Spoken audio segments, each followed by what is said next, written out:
Apa barang? Apa Pak? Seperti apa Pak? Oh enggak ada, silakan tanya ke penyidik. Pak, mungkin bisa dijelasin nanti Pak, area dibawa kemana penggeledahannya barangnya, di mana saja tadi Pak? Dibawa ke penyidik lah. Pak, kondisi Ibu PJ sendiri seperti apa Pak? Alhamdulillah kita doakan Selama saja. penggeledahan. Pak, kamera Si Pak. PJ istirahat. Pak, kamera Pak. Nggak menyaksikan. Oh, berarti Bu Pece nggak nyampe akhir ini Pak ya? Nggak nyampe pemeriksaan terakhir ini di sini. Kenapa? Bu PJ kan istirahat, ini penggeledahan bukan pemeriksaan. Ya, Pak, mungkin bisa dijelasin Pak area penggeledahannya tadi di dalam rumah di area mana saja Pak? sudah semua. Petunjuk yang kita dapat dari hasil olah TKP itu dibutuhkan digunakan dalam kerangka proses penyelidikan dan penyidikan. Dan ada hal yang bisa dibuka ke publik, ada hal yang tidak bisa dibuka ke publik. Namun yang ingin kami sampaikan adalah bahwa kami bekerja keras untuk mengungkap kasus ini. Nggak tahu, yang saya tahu ini istri saya, karena saya tuh sering datang periksa jentik. Nah, jentik tuh dia pernah ditanya itu, jadi ini anak buahnya ini tidur di sini katanya. Nah, tidur di sini, diantaranya waktu lagi ditanya itu siapa nih? Itu yang terbunuh itu yang ngaku gitu. Jenderal J itu katanya yang jaga dia ini. Nah, di sini dia ininya. Itu apa? Keterangan seperti istri saya begitu. Masih dia masih hidup. Brigadir J. BT Joshua itu. Nah, itu di sini dia tempatnya dia katanya. Kemudian di Saguling dan satu lagi di Bangkai, di Jalan Bangka. Nah, 3 pemeriksaan tersebut ya dilakukan penggeledahan sudah dapat izin dari Pengadilan Negeri Jakarta Selatan. Ya, untuk mencari barang bukti yang terkait menyangkut masalah kasus penembakan yang terjadi di TKP. Misteri box kontainer di rumah Ferdi Sambo, apa isinya? Tim khusus Polri telah melakukan penggeledahan di rumah pribadi mantan Kadif Propam Polri Irjen Pol Ferdi Sambo yang berlokasi di Jalan Saguling 3, Kompleks Pertambangan Duren 3, Jakarta Selatan. Menurut pantauan medcom.id, terdapat kasus box kontainer berwarna putih dengan tutup warna biru dikeluarkan dari rumah pribadi Sambo oleh 2 personil Brimob. Box kontainer tersebut langsung dimasukkan ke dalam salah satu mobil taktis berlapis baja milik Brimob yang berada di lokasi. Apa isi box kontainer? Sayangnya aparat tidak membeberkan secara rinci apa isi dari box kontainer tersebut. Sementara itu, kuasa hukum keluarga Ferdi Sambo Arman Hanis juga enggan membeberkan isi kotak yang juga dibawa oleh penyidik tersebut. Penggeledahan berlangsung 9 jam. Penggeledahan di kediaman Ferdi Sambo berlangsung sekitar 9 jam lebih. Tercatat polisi memulai penggeledahan sejak pukul 15.30 WIB dan selesai pada pukul 00.05 WIB. Pukul 01.11 WIB, rumah pribadi Irjen Ferdi Sambo tidak lagi dijaga oleh personil Brimob. Garis polisi yang sebelumnya terpasang di sekitar rumah pribadi Sambo juga sudah dilepas. Ferdi Sambo ditetapkan sebagai tersangka. Polri telah menetapkan ex-Kadif Propam Irjen Ferdi Sambo sebagai tersangka kasus pembunuhan Brigadir Nofriansah Yosua Huta Barat. Ferdi disebut otak dari perbuatan keji tersebut.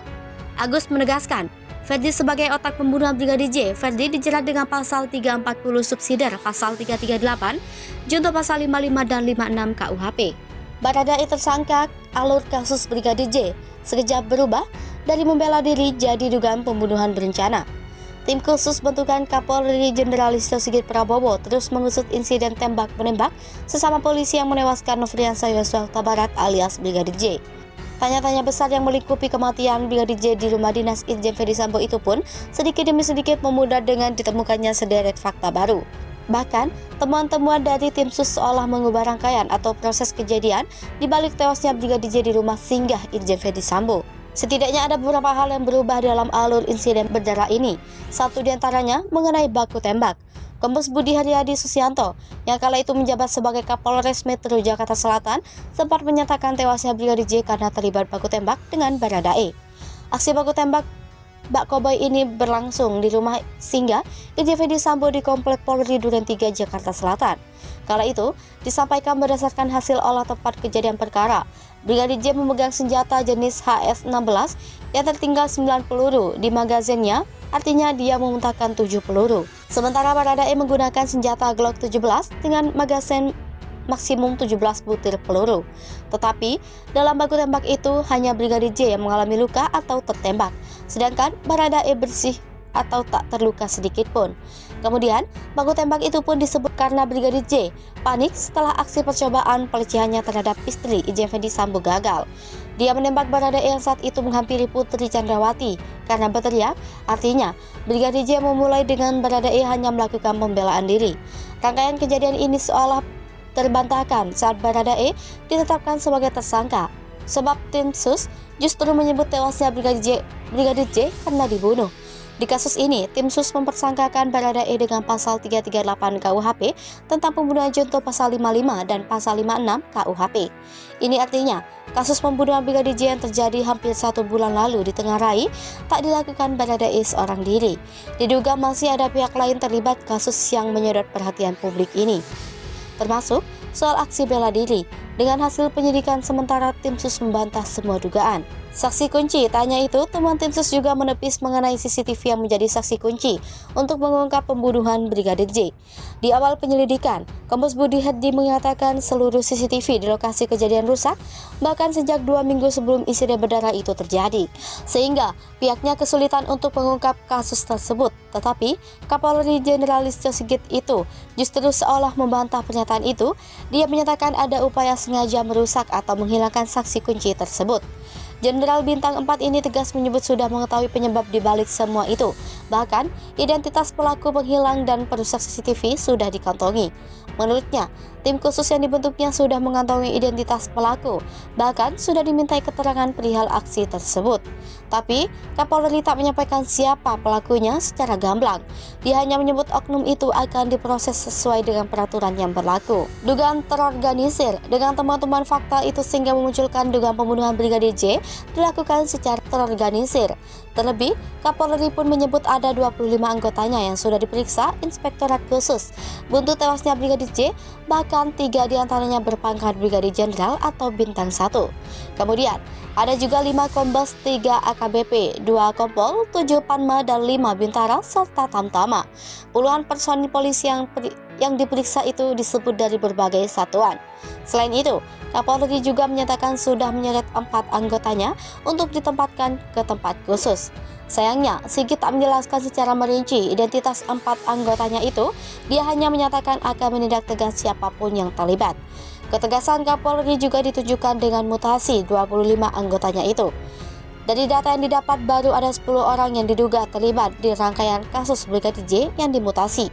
Mereka merupakan anak buah Irjen Ferdi Sambo yang bertugas di Divisi Propam dan Gerbong Polres Metro Jakarta Selatan.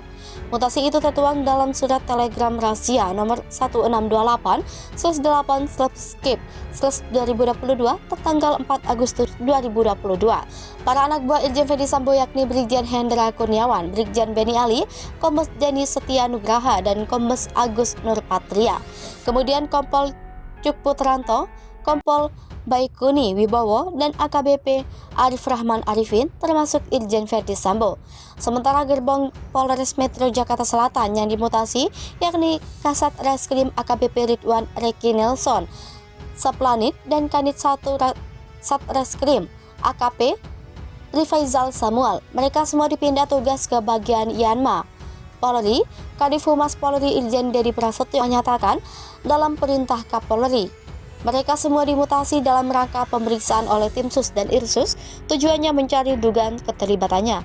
Nantinya mereka akan menjalani sidang kode etik profesi. Jika terbukti melakukan pelanggaran, tentu sanksi sesuai aturan akan diberikan.